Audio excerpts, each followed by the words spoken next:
Caution, this video contains segments of blurred out people, bad grain texture, bad color correction, cringiness, and spoilers. That does not mean turn away yet, because there is some fine content in this video.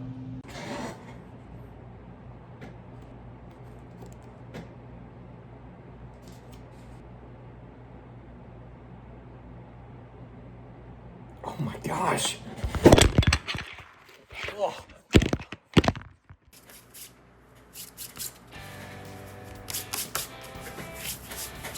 Oh, hey, didn't see you there. It's your fellow man of letters and fellow Winchester brother, Bradford here. Sorry about that little mix-up. Must have got my scheduling wrong or something. Whoa, I don't know, but here we are. As you can probably imagine, you're wondering why I'm wearing a Cavs jersey. Thought it was time to dust it out of the closet, because sports is coming back this year. I'm speaking it into existence.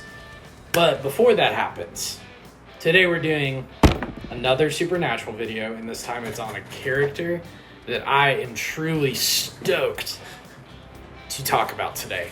And that is the wonderful, flawed, complex creation of Jack Kline.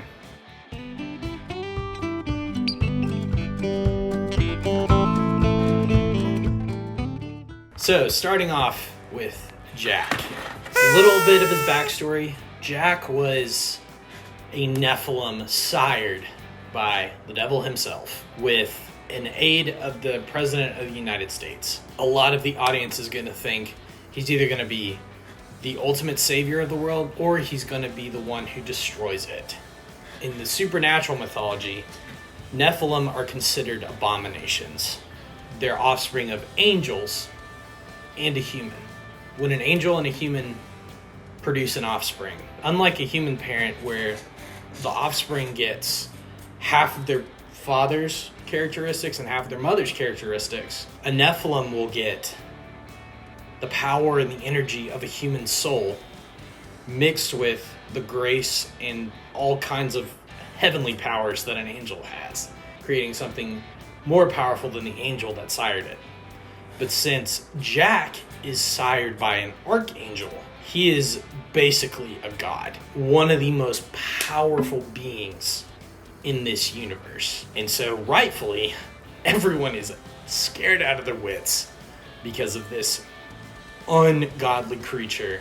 But that's where we pick up on absolutely sensational character that is Jack Kline. And so he's played by Alexander Calvert, right here, who's a relatively new actor, and he comes on screen first at the end of season 12, but it's just a brief appearance. His character is more fully fleshed out from seasons 13 to 15. Now, before I go on, there will be spoilers in this video for the ending of Supernatural.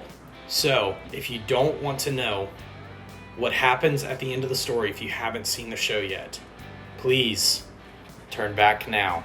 This is my only warning. Let's jump into his characteristics. He's a loyal character. He's brave. Something unique about him, he has golden eyes. No other being in existence has golden eyes. I love that. I don't know why gold is such a compelling color to me. Random side note. I just love the color gold. It's great. Anyways, he's inquisitive. He's kind. He's strong. And he's caring about those around. And that leads into some of his strengths. He is one of the most powerful beings in existence, like I said earlier. He's compassionate. When he sees people in pain, he wants to help them instead of hurt them. He's true to his word.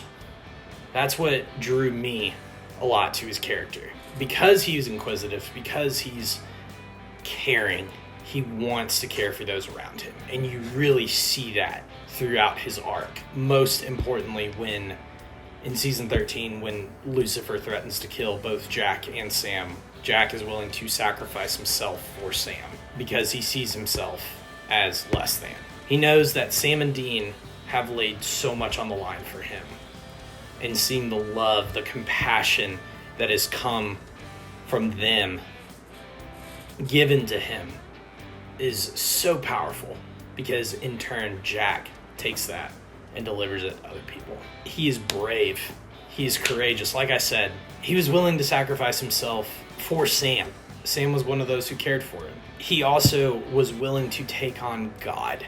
In this universe, God turns out to be corrupted and a megalomaniac who's only willing to do things to further his own story, of which he is the main character. He's also relatively altruistic. Like I said, he wants to help people, but he also has a very strong desire to do the right thing while also believing the right thing. And he's wise. For such a young age, for such a powerful, powerful being, he is incredibly wise because he's learned from the mistakes of Sam, of Dean, of Castiel. Because he's a Nephilim, some of his powers originate while he's in her womb. And so they have a connection. It's interesting, it's weird, but just how the story works. It's supernatural, it's sci-fi. Stuff like that just happens. Next, some of his weaknesses. I love Jack as a character. However, he is brash and stupid. He's impulsive. He's self-conscious and lacks confidence at points. Sometimes he can act very calloused. In season 14, when he loses his soul, he kills animals for just no reason. And I'm an animal lover, even though what animal he kills is a snake. That's okay with me. But sometimes he's short-sighted and doesn't see the big picture. Jack takes after Dean in being short-sighted. Dean very much wants to do what feels right in the moment. He doesn't think always, and Jack inherits a lot of that from Dean. He learns additional lessons from Sam, who has been in places of deep, deep doubt. Part of what's really compelling about Jack's character is to show how much Sam Winchester has grown as a character from somebody who drank demon blood in season 4 to being a brave, strong, reluctant, but understanding leader at the end of season 12. And Sam carries that over to lead Jack so that Jack doesn't become the monster that Dean initially thinks he is. And so, that being said, this next segment of the video is going to be something that I find so fascinating in stories, and that is the idea of the hero's journey. Why I find the hero's journey so compelling, regardless of how much it's overdone. Oh my gosh, it's overdone to the extreme. There are sometimes stories that take the risk to do it well, even though they play into all of the familiar tropes. They do it well. They do it with a lot of complexity and nuance. And I think that's something Jack Kline has a lot of. There's so many layers to his character. There's so many extenuating circumstances that are playing into his decisions, that are playing into his motivations. And so what I find interesting about that is the first and most obvious one. He's the son of Lucifer. And if there's any mythology out there, it says that the son of Lucifer is the Antichrist. However, even though Dean himself thinks Jack will be the Antichrist because they've met an Antichrist before, this all-powerful offspring or creature or being could be something that could literally bring an end to everything that they know and love. There's a scene in season 12 where Jack has a vision of what Jack could possibly be, and that is the savior of the world. But yet he's also built up to be something that could destroy everything. My camera accidentally cut off, but what I was going to say is, in the hero's journey, many times the chosen one fits a trope of being a nobody from a backwater town that has no importance whatsoever, ends up going on to save the world. Jack is somewhat of the inverse. He's known by heaven and hell, God and the darkness, all of the archangels, Lucifer, and most hunters in existence. Most notably, Sam and Dean Winchester, who are obviously the main characters of Supernatural. But what makes Jack so interesting in that aspect is that while he's not a nobody, he is a very powerful being and could be the savior and or destroyer of the world, and by extension the universe.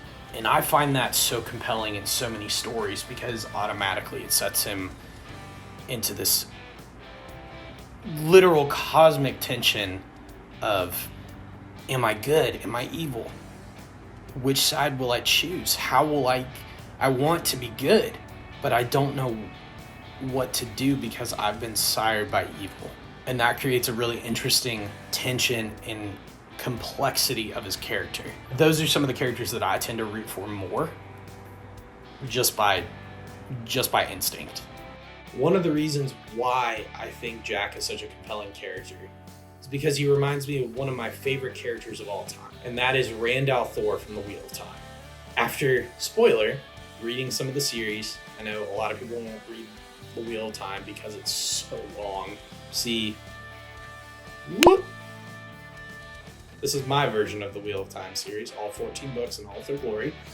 He reminds me of Rand because Rand is one of those characters that is a chosen one trope, fully realized, because he's human, he's flawed, he's arrogant, he's self-absorbed. Jack is somewhat similar to that. Like I said, he's sometimes impulsive. He sometimes thinks he's doing the right thing, ends up doing the wrong things for the right ends. As Rand does in The Gathering Storm, he completely abandons an entire nation so that they're overrun with Trollocs. Jack, to a degree, does the same thing at points. What really sets him apart as a hero trope, I think, is one, that distinction of being prophesied as Castiel saw him to save the world, or prophesied by Dean Winchester himself to destroy it. And so again, there's this tension where Jack is drawn by both sides. Ultimately, what that goes down to is Jack is led by the people in his life.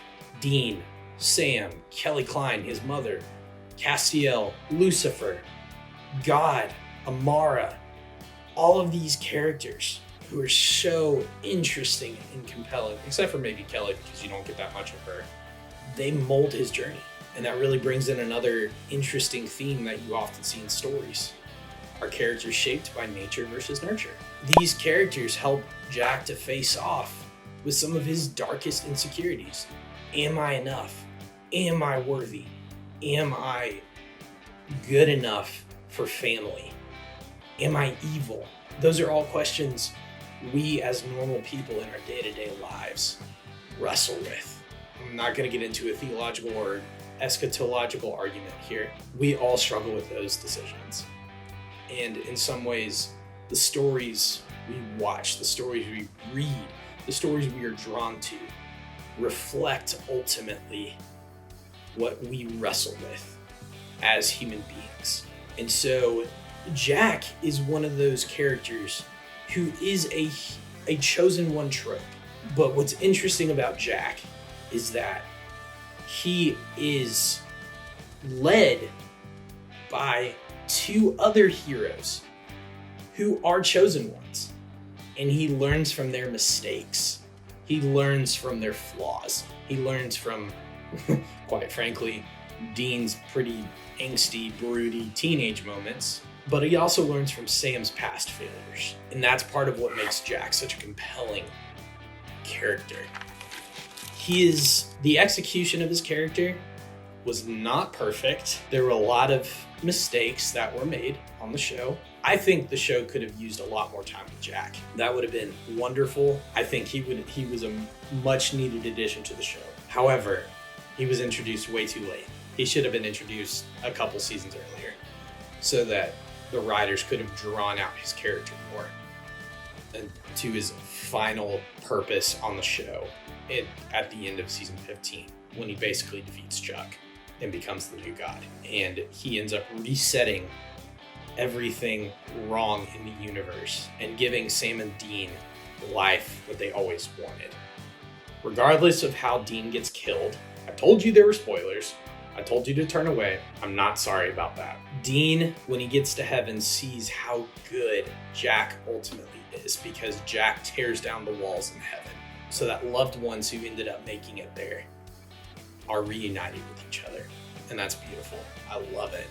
Ugh. Jack's just a great character all around. I love him. So last but not least, some of his best quotes. Agent Lovato, FBI. I just graduated from CSI. It's just iconic. It's not his power anymore. Oh, that's a good one. That gave me chills. My last quote from him. This one might move me to tears. But I learned from you and my mother in Castiel that when people have to be their best, they can be. And that's what to believe in. Whew. And he's speaking to Sam and Dean. And I know he's speaking to Sam and Dean because he's learned so much from their mistakes. It's so good. So all that being said, just a quick recap of why I love Jack Kline. He's one of the best characters on Supernatural in a long time. He's fresh, he's new, he's innocent, he's naive, and he's funny. But you also see him grow so much in just 3 seasons. It's cool to see how he became a complex, flawed hero, learning from heroes of the original story to become the savior of the universe. I think that's just so interesting because it kind of plays on the trope that the 2 main characters of the story have to be the saviors of the story. And in the end, they're not. They're just 2 regular guys doing their job. At one point in the story, they were the 2 chosen ones, but I'm not going to get into that. That's a whole nother video. Jack's a wonderful character. I highly recommend going to watch his run on Supernatural. So I'd say probably season 12 onwards you can probably pick up on. You still have to watch season 12 to understand the backstory. Thanks for tuning in. There's a lot more to come. I love Randall Thor, so he will have his own character examination coming very, very soon. Represent the king, always, and have a very good week. Love you guys. I'm going to be heading back to the bunker, but I will catch you on the flip. Have a good one, y'all. Peace out.